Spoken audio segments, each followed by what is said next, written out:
bem-vindo à nossa aula sobre diabetes mellitus e quem vai falar com a gente é o nosso especialista, que é o Dr. Evandro Portes. Doutor, diabetes, exatamente, a gente sabe que é o aumento do açúcar no sangue, mas como é que se faz o diagnóstico de diabetes? Então, Milton, o diagnóstico de diabetes, ele tem várias formas da gente fazer esse diagnóstico, mas é através da glicose ou da hemoglobina glicada no sangue, né? Através de uma glicemia de jejum a gente entende como uma glicemia após 8 horas de jejum. Um jejum que vai variar de 8 a 12 horas, não mais do que 12 horas. Quando nós temos uma glicemia de jejum acima de 126 miligramas por decilitro de glicose no sangue, esse valor ele está em níveis de diabetes. Mas nós não aceitamos só um resultado. Esse resultado tem que ser confirmado. Pode ter havido algum problema no exame anterior, né, que elevou um pouquinho a glicemia, e para que a gente tenha certeza desse diagnóstico, a gente teria que ter uma segunda glicemia em um outro dia, né, no dia seguinte ou depois de uma semana, com a glicemia maior do que 126. Então, 2 glicemias séricas acima de 126 é diagnóstico de diabetes. Uma outra forma de fazer o diagnóstico de diabetes é através da hemoglobina glicada. A hemoglobina glicada, o normal é até 5,7. Uma hemoglobina glicada acima de 6,5 é diagnóstico de diabetes. Se a gente tem uma hemoglobina glicada um pouco acima de 6,5, ela também deveria ser repetida. A hemoglobina glicada, ela como se ela pega um tempo maior, né, da glicemia alta, é isso, doutor? A hemoglobina glicada, ela é um reflexo da média glicêmica dos últimos 3 meses de vida do paciente, né? Então, a gente usa muito hemoglobina glicada como forma de refletir melhor o controle glicêmico do paciente.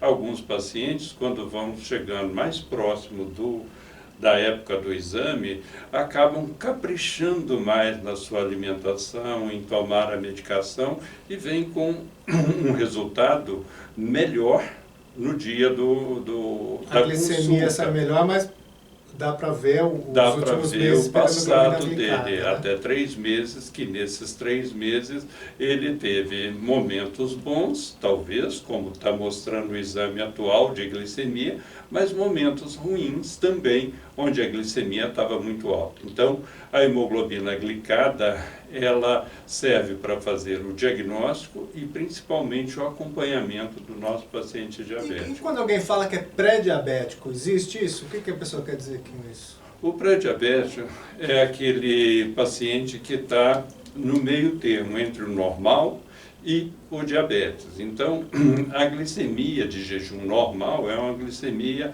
até 100 miligramas por decilitro. Quando você tem uma glicemia entre 100 a 125, você diz que essa pessoa é pré-diabetes. Obviamente, a gente vai repetir essa glicemia. Temos um exame, a gente repete. Se vem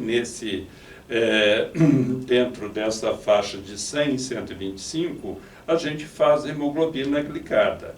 Se a hemoglobina glicada vier acima de 6,5, o paciente é diabético.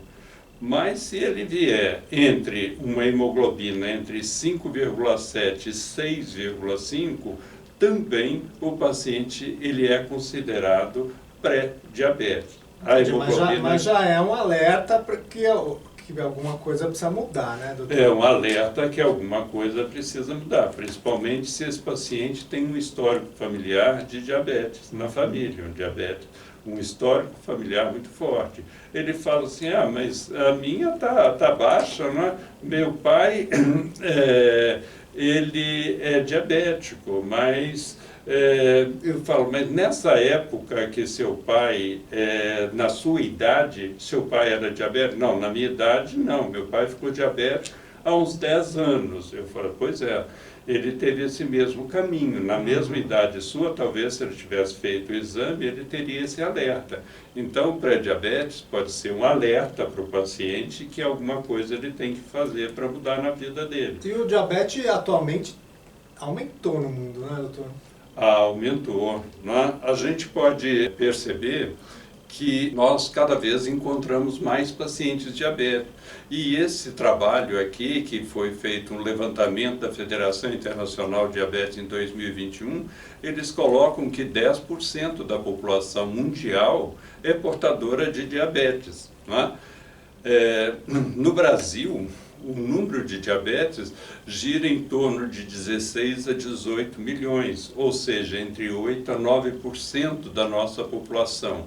E alguns dados são muito interessantes, porque quase metade dos pacientes que são diabéticos no mundo não tiveram ainda o diagnóstico, não é?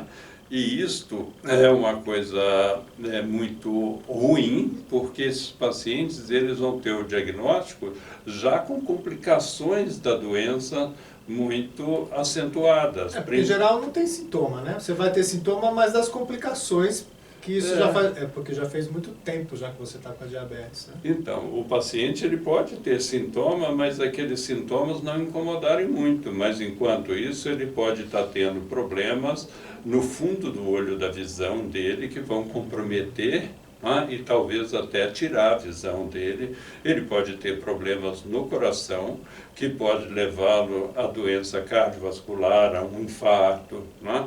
Pode ter problema na circulação cerebral, promovendo um AVC, pode ter na circulação periférica, promovendo gangrenas e amputações. Então, assim, fazer exames periódicos da glicemia é importante para fazer um diagnóstico precoce e começar um tratamento desde cedo. E essa falta de diagnóstico também deve gerar um custo muito grande, né? Porque se você tratar preventivamente, e o custo da diabetes deve ser muito alto, né, doutor? Sim, hoje se imagina que por ano $1 trilhão quase são gastos para o tratamento, principalmente das complicações do diabetes, né? A doença do diabetes, principalmente a doença renal, né? Nos Estados Unidos, eles dizem que entre 50% a 60% das pessoas que fazem hemodiálise em consequência de um diabetes maltratado. No Brasil, a Sociedade Brasileira de Nefrologia colocou que o índice seria de 31%, ou seja, 31% dos pacientes que fazem hemodiálise no Brasil fazem porque não trataram adequadamente o seu diabetes, né? A prevalência de doença renal crônica em pessoas diabéticas é 3 vezes maior do que na população geral. Mas como que eu posso evitar ter diabetes? Existe isso? Ou, por exemplo, ou não, eu estou fadado a ter diabetes. Como que eu posso evitar? Ô Milton, quando a gente vai ver as causas do diabetes, existem doenças que vão levar à diminuição da insulina, ao aumento da secreção de glucagon. Mas se a gente for ver, existem situações que o que leva a pessoa a desenvolver um diabetes mais fortes ou mais precocemente é a obesidade. Quando nós acumulamos muita gordura no nosso corpo, a gordura ela produz alguns peptídeos, a célula gordurosa produz alguns peptídeos que vão gerar uma resistência à ação da insulina e, consequentemente, aumento da glicemia sérica. E a pessoa obesa, geralmente, ela faz menos atividade física, proporcionalmente ela vai tendo uma diminuição de massa muscular. E quando você diminui massa muscular, você também aumenta a resistência insulínica. Então, uma das coisas importantes para prevenir o aparecimento do diabetes seria manter um peso mais dentro de uma faixa da normalidade e fazer uma prática regular de atividade física. Outras causas genéticas, imunológicas, nós não conseguimos ainda controlar, mas o importante é que quando você tem uma causa genética, você pode retardar o aparecimento do diabetes fazendo um controle melhor do seu peso e praticando regularmente atividade física. E a impressão que eu tenho que hoje é que os alimentos industrializados também têm muito açúcar, né? Isso também influencia, né, doutor? Sim, os alimentos, eles são cada vez mais, que a gente fala, palatáveis, são mais gostosos, né? E são de absorção mais rápida, e muitos deles nós comemos o que não vemos, né? Muitos alimentos trazem açúcares, uma quantidade maior de sal, maior de energia para o nosso corpo, e isso faz com que a gente ganhe peso, que a gente crie mecanismos de resistência insulínica dentro do nosso organismo. Então, uma alimentação mais, quando a gente fala mais natural, de alimentos menos processados, isso é bom não só para evitar diabetes, mas para evitar muitas doenças degenerativas que nós apresentamos ao longo da nossa vida. E no caso do diabetes, né, ela tem complicações ao longo do tempo. Quais as complicações que eu posso ter, doutor?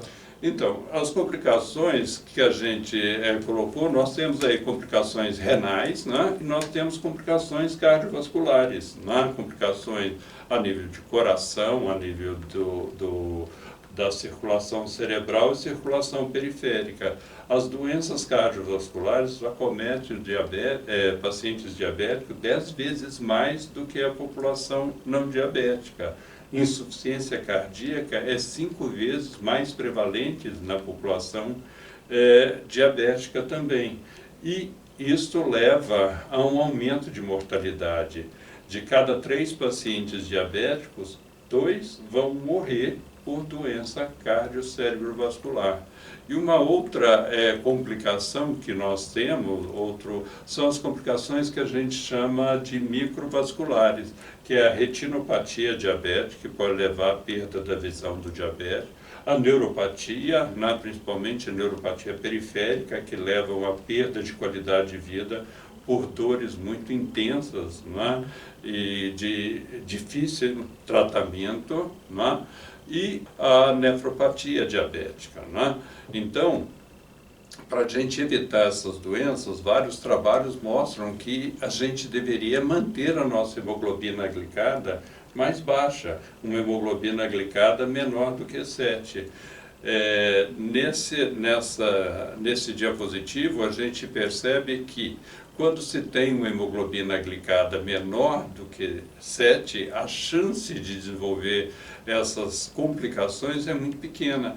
A partir do momento que a hemoglobina glicada vai aumentando 8, 9, 10, 11, e isso é comum que a gente vê muitos pacientes com hemoglobina glicada nesses níveis, olha a chance muito maior que esse paciente vai ter de ter problemas oculares, problemas renais, problemas neurológicos e problemas também cardiovasculares. Por isso que é importante manter a glicemia dentro da normalidade, né? Seja a gente começa primeiro com mudança de hábitos, né, doutor? Melhorando a alimentação, como o senhor falou, diminuindo o tecido adiposo, porque isso ajuda, aumentando a massa muscular. Sim. A alimentação e também, feito tudo isso, se não consegue, aí entra o remédio, vamos dizer assim. Sim, os medicamentos, eles fazem parte. Nos últimos anos, nós temos inúmeros medicamentos, e medicamentos aí, vamos dizer assim, muito bons, que atualmente também estão disponíveis na rede pública. Então, nós precisamos tratar melhor os pacientes. Então, a equipe de saúde tem que se atentar que, se ele não tratar bem esse paciente, agora esse paciente ele vai precisar de muito mais cuidados e cuidados muito mais especializados daqui a alguns anos na vida dele. E também o próprio paciente, né? Se ele não também assumir isso, que ele tem que se cuidar, fazer exercício, ter uma alimentação saudável, diminuir o peso, também mais para frente a chance dele ter complicação também é muito alta. Né? Eu sempre falo, os pacientes chegam e falam, não posso fazer atividade física, eu não posso fazer isso porque eu não tenho tempo. Mas, assim, o tempo ele tem que administrar agora e fazer coisas boas, porque daqui a alguns anos ele vai ter que ter tempo para fazer a hemodiálise dele, né? É melhor ele fazer uma atividade física, ter hábitos de vida mais saudáveis agora do que no futuro ele não poder fazer as coisas que ele gosta e ter que deixar um tempo para ele fazer um cuidado com a saúde dele que vai ser mais impositiva, né? Doutor, e para a gente encerrar, mais alguma coisa? Eu acho que assim, toda a população tem que olhar para essa questão do diabetes. O diabetes, ele tira anos de vida da população e, principalmente, ele tira a qualidade de vida do paciente, não é? E nós, médicos, aqui no IANSP, nós temos a vocação de tratar esses pacientes, mas nós, como você bem disse, é uma parceria médico-paciente. Nós queremos fazer a nossa parte, nós tentamos fazer a nossa parte da melhor maneira possível, mas o paciente também, ele tem que entender e fazer a parte dele, tá? É assim que se trata o paciente diabético. Doutor, então muito obrigado pela sua participação aqui nesta aula. Obrigado a vocês aí, tá? Muito obrigado.